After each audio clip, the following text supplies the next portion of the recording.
Metro station থেকে গ্রেফতার আশুলিয়ার আলোচিত যুবলীগ নেত্রী শোভা, যার ছায়ায় ঢাকা ছাত্র জনতা হত্যা মামলার রহস্য। ঢাকার এক ব্যস্ত মেট্রো রেল স্টেশন, প্যাসেঞ্জাররা হাঁটছে, ট্রেন আসছে যাচ্ছে, আর সেই কোলাহলের মাঝেই সবার চোখের অন্তরালে বদলে যাচ্ছে ইতিহাসের মোড়। যে ইতিহাসের অংশ এক লাস্যময়ী নারী, যার আগ্রাসন, রূপ আর রাজনীতি সবসময় চলেছে হাত ধরাধরি করে।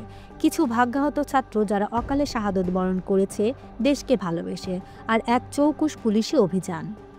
তারিখ ৫ মে, সোমবার বিকেল। স্থান রাজধানীর Uttara Diabari metro rail station.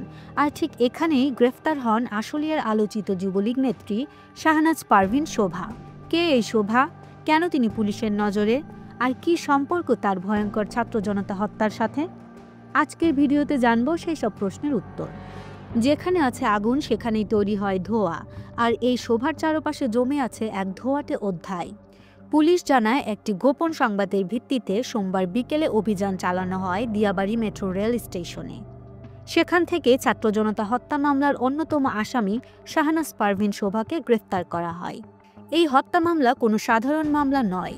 এটি হলো সেই রক্তাক্ত অধ্যায় যেখানে বৈষম্য বিরোধী ছাত্র জনতার আন্দোলনের পর হাসিনা সরকারের পতন ঘটে। ছাত্র হত্যায় অভিযুক্ত এই নেত্রী ছিলেন আত্মগোপনে। সেই নারী যার নামের পেছনে লুকিয়ে আছে বিদ্রোহ, রক্ত আর রাজনীতির চোরাগুলি। আশুলিয়া থানার উপপরিদর্শক এসআই মাসুদ আল মামুন জানান, গ্রেফতার হওয়া যুবলীগ নেত্রীর বিরুদ্ধে একাধিক হত্যা মামলা রয়েছে।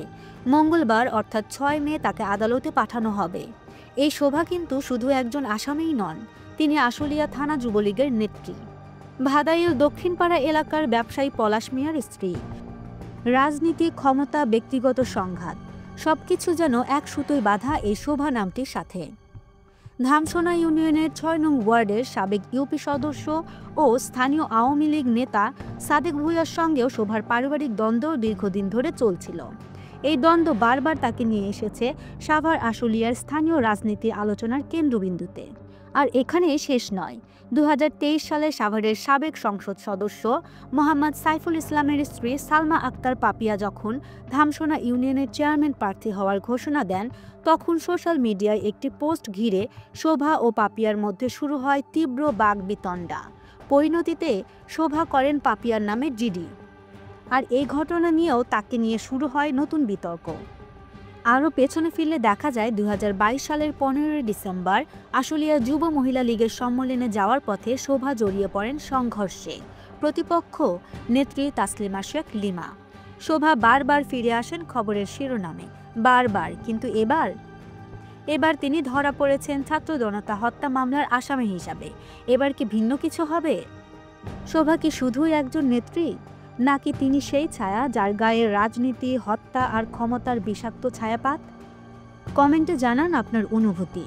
আপনি দেখছেন দৈনিক শিল্প বাংলা।